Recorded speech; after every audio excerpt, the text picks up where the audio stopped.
Dari sekian banyak jenis ikan air tawar, mungkin sangat pantas jika menyebut ikan gabus sebagai salah satu primadona. Bagi orang Betawi, olahan gabus pucung memasuki strata teratas dalam deretan kuliner legendaris. Sementara di Palembang, ikan yang dikenal dengan sebutan delak ini disebut-sebut sebagai duplikat tenggiri dan sekarang menjadi bahan utama empek-empek.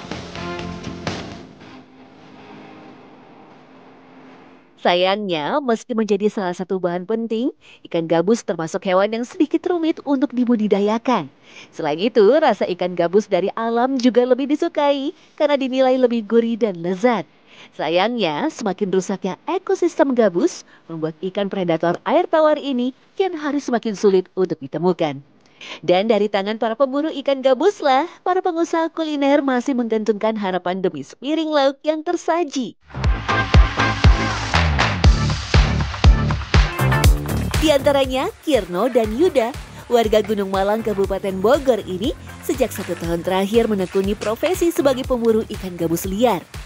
Hanya berbekal teger atau sebilah kayu yang dilengkapi dengan tali pancing, keduanya biasa mencari ikan gabus hanya di pagi dan sore hari. Waktu inilah yang dinilai tepat karena bersamaan dengan saat gabus mencari mangsa. Ikan bogo itu banyak manfaatnya, Pak. Jadi kadang-kadang kalau misalkan ada yang habis dioperasikan gitu, suka ada yang beli gitu kan, ada yang jual juga. Kadang-kadang ada yang pesan dari restoran, dari rumah saya tuh suka ada rumah makan ada juga semua. Jadi ya alhamdulillah gitu, ada aja gitu. Memang dalam bahasa setempat, gabus yang termasuk genus Canas striata ini biasa disebut dengan ikan bogo. Sebutan gabus sendiri ternyata merujuk pada tekstur daging yang lembut dan juga berwarna putih, mirip dengan gabus. Tetangga-tetangga saya yang jual, yang nyari banyak. Yang dari ke pasar juga bisa dijual. Online juga bisa. Kalau misalkan online tuh buat ikan hias gitulah. Untuk umpan sendiri, Kirno dan Yuda memilih umpan cacing yang bisa mereka dapatkan di sekitar. Sebagai ikan karnivora, gabus terbiasa memangsa buruan yang masih hidup dan bergerak. Ada emang betul. Biasanya kalau teknik tuh pakai ulet kayak ulet apa tuh ulet namanya tuh ulet pisang. Biasanya pakai ulet pisang gitu.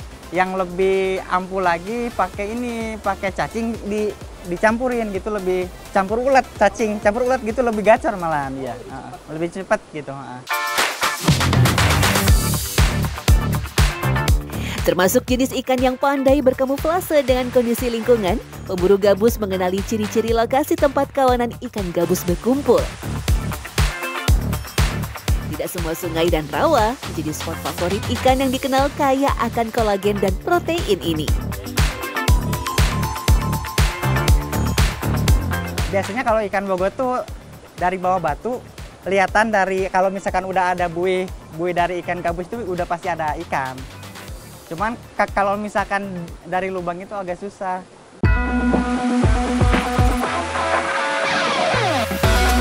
Ikan gabus juga gemar tinggal di aliran sungai yang arusnya tenang dan juga tak terlalu dalam.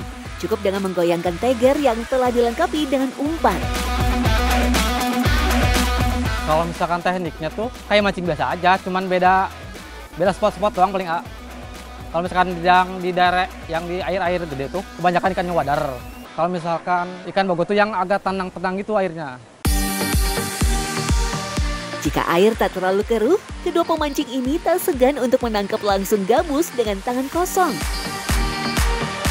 Untuk menghentikan gerakannya yang lincah, dibutuhkan cara yang sedikit ekstrim, yakni memukul kepala ikan dengan bagian punggung golok. Kalau misalkan susah dipancing nih, saya makan setiap mancing itu bawa golok. Kalau misalkan susah dipancing, diketok aja paling. Demi bisa mendapatkan tangkapan lebih banyak lagi, Kirno dan Yuda tak hanya memancing di sungai saja. Di malam hari mereka melanjutkan perburuan ikan gabus di area persawahan. Biasanya ikan gabus akan muncul ke permukaan lumpur sawah ketika matahari sudah terbenam. Meski gabus cenderung diam sebelum ditangkap, Mencari lubangnya justru menjadi salah satu resiko yang dihadapi para pemburu gabus. Biar ngebayar tuh kalau misalkan dari gabus itu bogo, biasanya kalau misalkan itu lubangnya lebih gede biasanya. Kalau misalkan lubangnya lebih kecil, kadang-kadang suka ada ular gitu kan.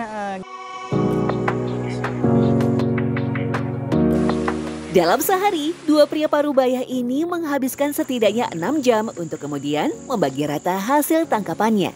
Meski terlihat melelahkan, tetapi para pemburu bogo ini merasa mendapatkan hasil yang sebanding dengan yang diperolehnya.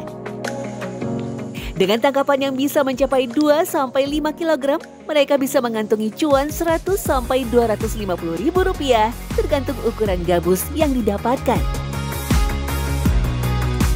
Kalau ciri fisiknya gabus liar itu lebih total ya. Kalau misalkan soal rasa juga lebih enak, lebih gurih. Juga kan banyak yang minat juga, manfaatnya banyak gitu. Suka ada yang pesan. Harga jual kalau misalkan ke restoran tuh paling sekilo 30.000. 30.000. Pernah nggak jualnya per biji gitu? Per biji pernah. Kalau misalkan per biji saya tuh jual 3.000, tergantung ukuran ya. Ada yang 3.000, ada yang 5.000, ada yang 10.000 juga bisa ada. Tergantung ukuran gede-gedenya lah.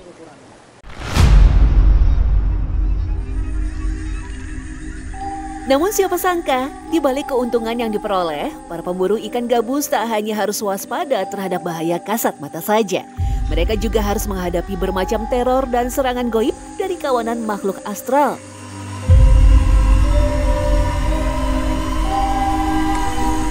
Hanya mengandalkan lampu senter di malam hari, Kirno yang tak mampu melihat sekeliling dengan jelas seringkali mencium aroma anyir yang tak jelas asal-usulnya.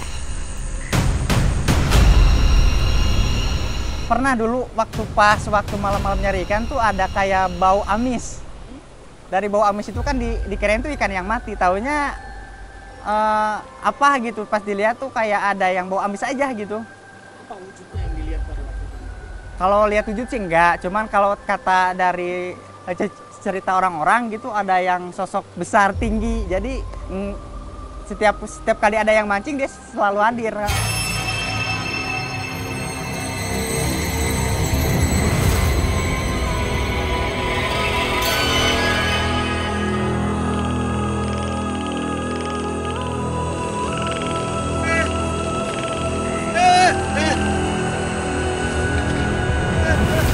Kejadian mistis ini rupanya juga dialami teman-teman Kirno, para pencari ikan ataupun katak yang juga seringkali menelusuri gelapnya malam.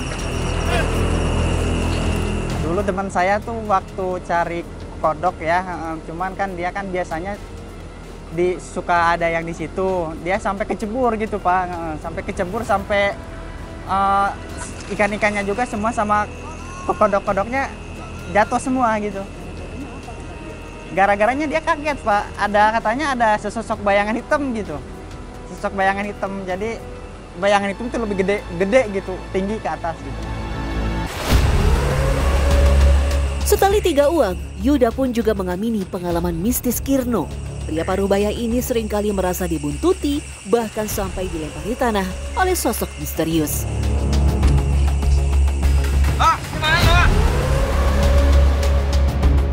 Kisah mistis saat berburu ikan gabus juga pernah dialami oleh Yuda. Kalau rot tuh paling pas mau maghrib aja paling enggak. Soalnya kan kalau maghrib tuh kalau bahasa Sundanya tuh tanya kala ya. Suka ada serem-seremnya lah. Jika sudah begitu, Yuda biasanya langsung mengakhiri pencarian gabus saat itu juga. Buat dia, kejadian goib ibarat sebuah pertanda akan datangnya kesialan jika harus terus memaksa untuk mencari ikan gabus. Ya pertanda jangan dilanjutin aja paling itu, Pak. Suruh pulang aja kalau misalkan kayak gitu. Harus pulang, jangan dilanjutin. Meski setiap hari harus bergelut dengan berbagai resiko, tak membuat Kirno dan Yuda patah semangat, apalagi sampai kapok hanya karena ketakutan. Bagi mereka, berburu ikan gabus bukanlah sekedar keisengan belaka, tetapi sudah menjadi harapan besar untuk menafkahi keluarganya.